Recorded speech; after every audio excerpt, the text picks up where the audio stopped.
Information Station 1370 WOCA. Ocala.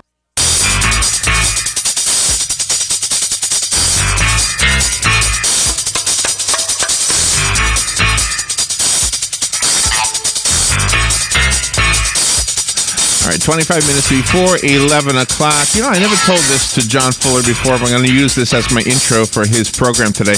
This is called Legally Yours. John Fuller is your host, and he's an attorney here in Ocala at the law firm of Fuller and Fuller. And what I never told you, John. Good morning, John. How you doing? Good morning. How are you, Larry? Pretty good. I want to tell you this real quickly.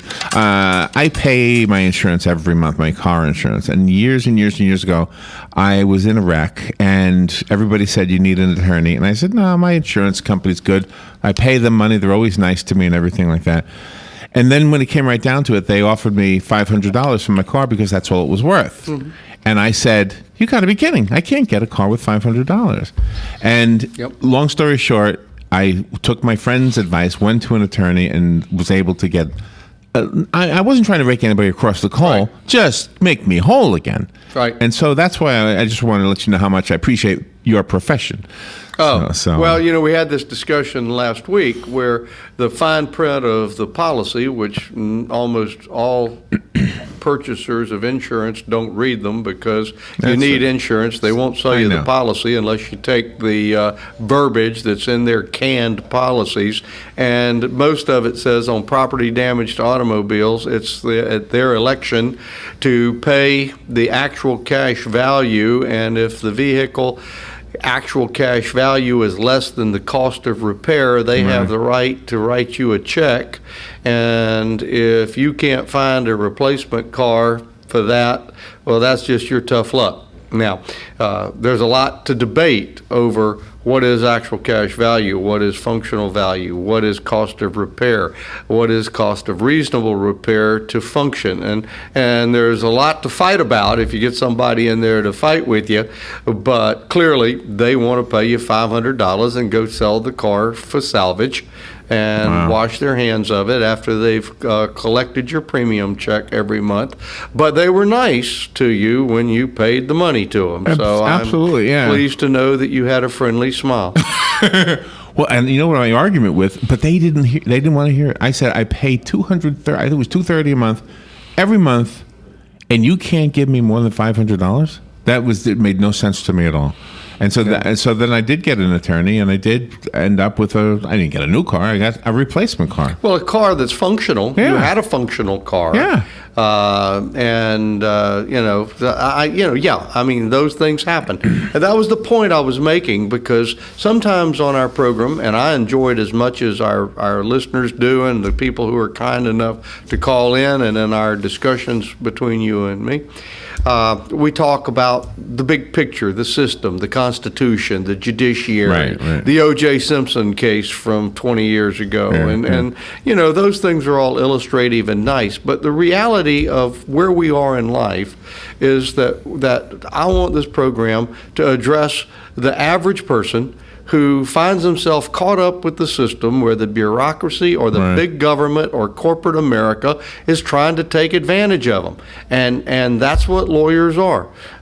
People who fight when you're unable to adequately protect yourself. And if you're in a car wreck, we said this last week, if you don't go to a doctor within 14 days, you lose valuable coverage that you have paid for. Crazy. Simply because you didn't go to a doctor. It has to be a doctor, an osteopathic physician, a physician's assistant, or an advanced registered nurse practitioner who has to certify that you have a significant medical event in order for you to be able to get the policy limit coverage for your personal injury protection that you've been paying premiums for probably since the no-fault law came into effect in the July of 1970 or 71. Yeah, let me, while you're taking a moment here, let me give the phone number out. If you'd like to call John, this is a good time.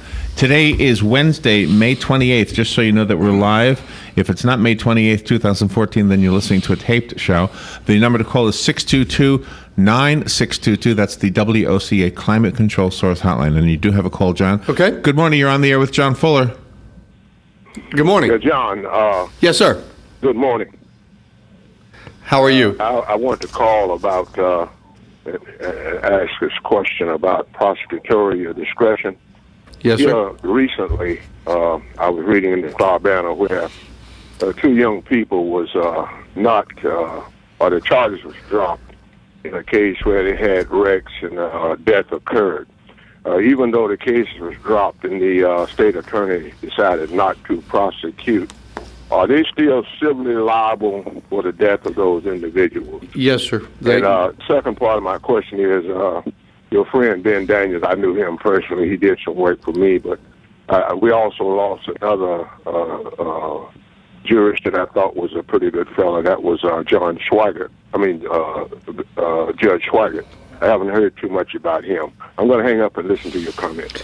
Well, thank you so much for calling. Thank you for talking about two people who have been very important in my lives and who I had great admiration for, and we've talked about it a little before.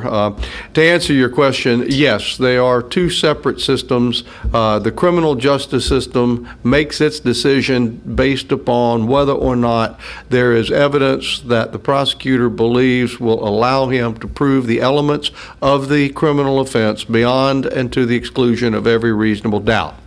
There are some activities that have both criminal law sanctions and civil punishment by way of a civil judgment in a court, in a civil court. In order to recover the civil judgment, you have to prove the elements of the cause of action by simply the preponderance or the greater weight of the evidence, just enough on your side of the scale to tip the scale in your favor, and you win, subject to comparative negligence and other technical things that we won't get into. So the fact that there is a resolution of the criminal case, whether it is a dismissal or whether or not it is an acquittal, that doesn't really matter. Your civil case stands alone on its own merits. And let me just say a couple of things. You are absolutely right. Ben Daniel Jr. was a lawyer's lawyer, and on top of that, he was the consummate gentleman in everything he did. He was a mentor of mine. He was one of my very best friends. I loved him like a big brother, and I wish him Godspeed as he journeys into the transitioning from the battles of this life to the hereafter. He was a kind and gentle man who cared for his clients, cared for young lawyers, cared for his family, served his community, served his country as a combat veteran pilot in World War II and Korea, and was a star. You ready for the next call? Yes, sir. All right. Good morning. You're on the air with John Fuller. Yes, this is John again. I called earlier this morning. Mr. Fuller, how you doing? Good, thanks. How are you, sir? Thanks for calling. I'm doing just fine. Thank you very much. I do have a situation that I recently ran into and wanted to get on it. My son, who is 19, he is on our insurance, was riding in the passenger seat of his uncle's car. His uncle happened to pull out in front of somebody and created an accident. My son was injured minorly, but he had to have chiropractic care. And because of the situation, I lost insurance. My insurance was dropped. At the time of the accident, I was sitting at my house eating dinner. So I was just curious as to what your comments are on this case. Well, that's troubling, and it's I don't have a good explanation for how or why that happened. The law says that a passenger in a car cannot have any negligence of either the driver of the car that you're the passenger in or the negligence of the third-party vehicle that hit you. None of that is imputed to the passenger of the vehicle. So whatever claim for damages, if your son was injured, that he would have had them against either the driver of the car, even though it was his uncle, or the third party who hit the driver of the car that he was the passenger in, Yes, or and both? That's exactly what I was under the impression or of. both. Or being both. That he was the passenger in the car. My insurance would not be even involved into the case. Well, And did you own the understand car? why, but my insurance was brought into the case, and then subsequently my insurance was dropped. Well, I don't know how that happened, and if you don't have a lawyer, and if your son was seriously hurt, certainly, I'd be glad to talk with you in more detail in an office conference where we can deal with the specifics of it. Okay. Was it your vehicle that you're? No, sir, not at all. It was my brother-in-law's vehicle. And like I said, they just went uptown to grab something to eat. My son was in the passenger seat. So I can't answer more questions without more details. But no, I understand. That's an interesting scenario. I would be curious to know what was the theory that your insurance dropped your coverage for, but that's beyond the. Okay, well, maybe I'll give you guys a call. That's beyond the scope. The office a little bit better. The office number is 352-547-4292. But the real question is, Thank you. The real question is, was your son seriously injured? That's the major focus of what we would want to be helping you with. Yes, we have another call. Yes, sir. Good morning. You're on the air with John Fuller. Good morning, Mr. Fuller. Hey there. How are you, sir? Okay.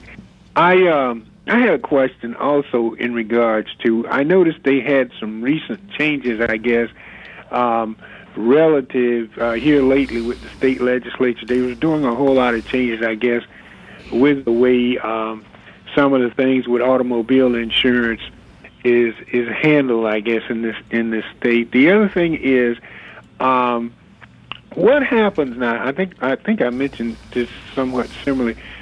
What happens if this stuff about 14 days going to a doctor if you're in an automobile accident, if this thing works its way up through the Supreme Court and they rule that unconstitutional, what happens to all those people that were impacted by that? I'll hang up, and I know you probably heard about the death of Maya Angelou today, and my heart's a little bit heavy. So no, I really hadn't heard that, and I'm very, very sorry to learn that and offer my sincere condolences. Was unaware of that. Okay, I'll go with it. Thank you. Thank you.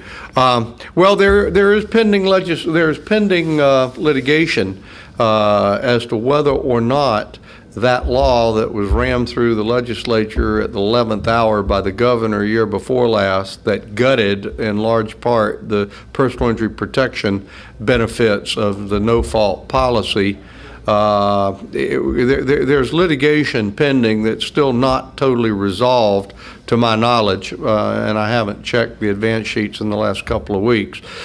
But there's litigation pending, not litigation, but yes, litigation pending that is making the argument, which I think is a compelling argument, that it is depriving someone with something without due process of law.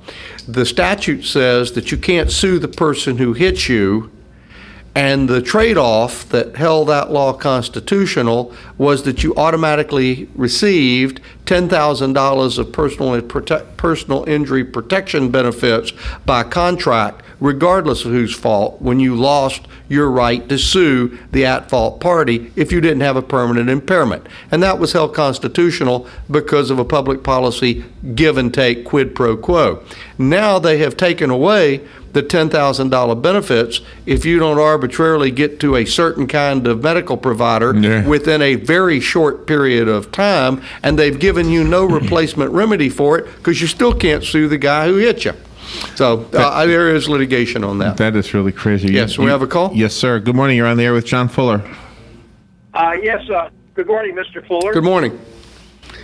In case of a car accident, the officer that's at the scene, now he's going to ask you a number of questions. And what questions are you required to answer, and can you refuse to answer any of them and say, I want to see my lawyer first? Well, there are two stages to an automobile accident investigation. You have a duty as a licensed Florida driver to provide the information that is required for law enforcement to complete its investigation as a traffic accident investigation. So if you don't cooperate and do that, that is a violation for which there are certain sanctions. So you do have a duty to answer questions and to cooperate in the accident investigation stage. If in the process of doing that investigation, law enforcement has founded suspicion or reasonable belief, probable cause, if you will, to believe that a criminal offense occurred that caused or contributed to the accident report, and they then undertake to investigate a criminal investigation, such as you have a wreck and they come to the scene and they ask you, how fast were you going? Who was driving? Where were you? Where were you coming from? Where were you going? Where was the other vehicle? Were there any witnesses? The typical accident investigation questions. And then they notice a strong odor of alcoholic beverage coming from your mouth, and you're slurring your speech and you're stumbling, and they have all these field sobriety exercises that they talk about. And they then determine that they have a founded suspicion that you may be driving while impaired. Then they have a duty to switch hats and to tell you that we have now completed our accident investigation stage and we are investigating a potential criminal case for which you are a potential target of that investigation.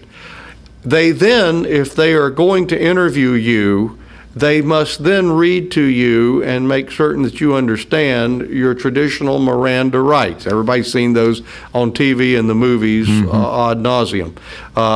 And at that point, when you are not free to leave the scene and you are advised that you are the target of an investigation, you have a right to remain silent and you have a right to request the presence of a lawyer before providing any more information. And the information that you gave them as part of the accident investigation carries with it a legal privilege, so it cannot be used against you in the criminal case until the law enforcement officer, what the law refers to as, shifts hats. He takes off his accident investigating hat and puts on his criminal investigating hat. Okay. Okay, thank you very much. Thank you. My pleasure. And let me just re-mention the phone number. If you'd like to call John, this is a good time. Remember, today is Wednesday, May 28th. If that's the same date on your calendar, you're listening to a live show. It's a good opportunity to get some advice from John while he's on the air. The number here is 622-9622, the WOCA Climate Control Source Hotline. There was a little piece on what's the entertainer, the young guy, Justin Bieber. He was arrested, similar to what you're talking about, because they had alcohol in his breath, or maybe marijuana. I can't remember what it was. And they showed a videotape of somebody asking him questions, and he was not following his lawyer's instructions at all. You do have another phone call. Good morning. You're on the air with John Fuller. Hi. Wanted to find out what happened to the celebrity tennis player in Tampa who owned a beautiful home, and his renter killed his family and set it on fire. What happens to the owner of the home?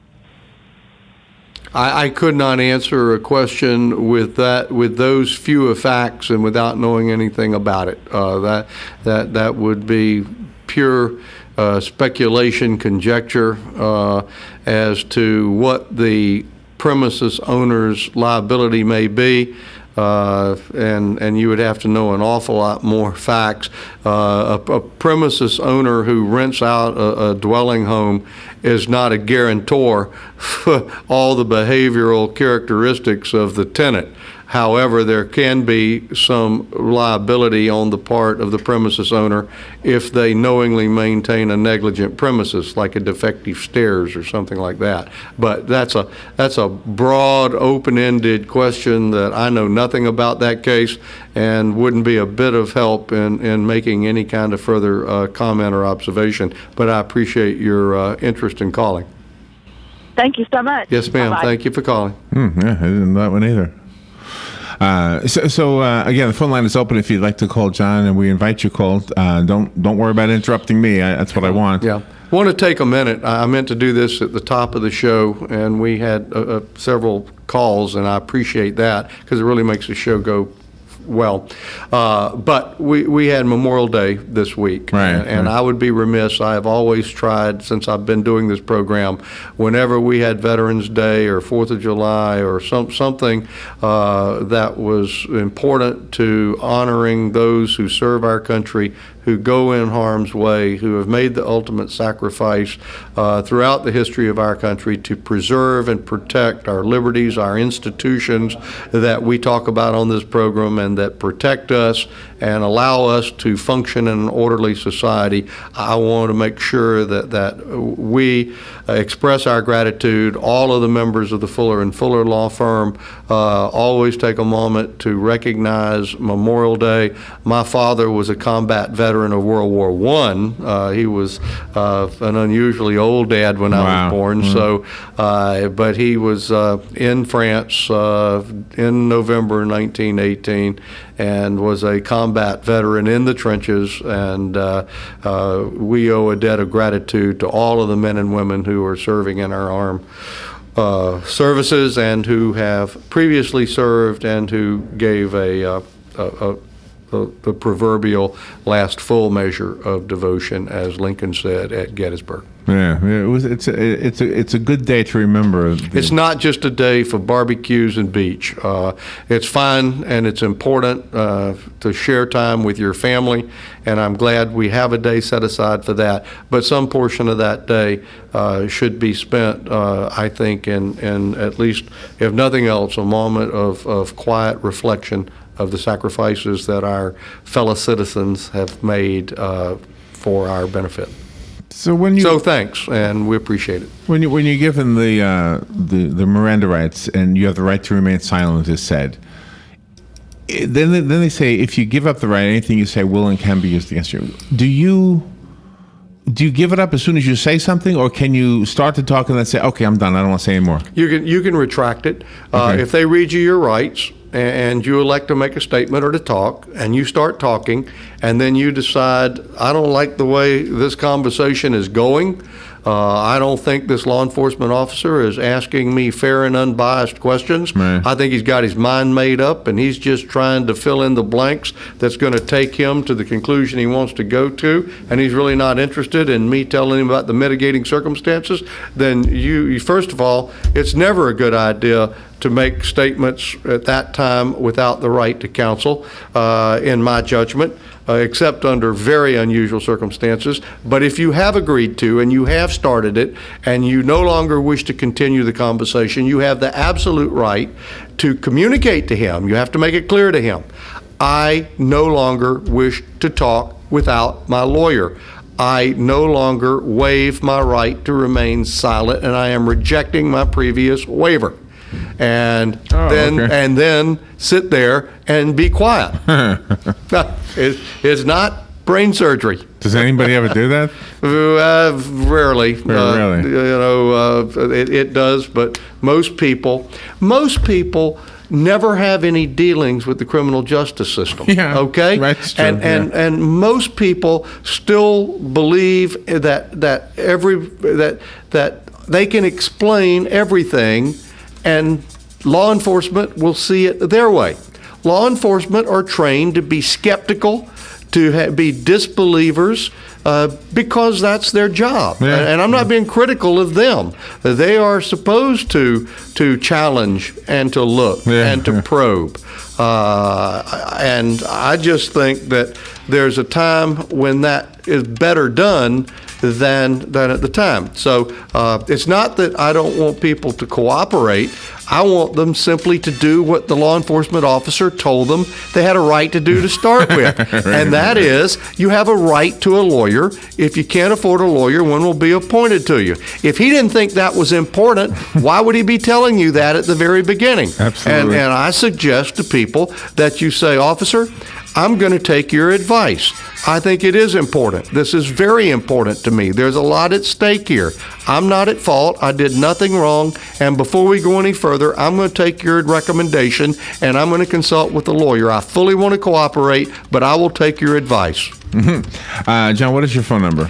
You can reach us at the office at 352-547-4292. Our toll-free number is 855-534-2565. That's the law firm of Fuller & Fuller. If you're in a serious accident, have a commercial business matter or Social Security disability, or a very complex involved family law matter, those are the areas that we practice in primarily, and we are happy to schedule an appointment and talk to you about your case and the specifics of your case. All right. John, thank you as always. Good show. Thank you. We'll take a little break. We'll be right back.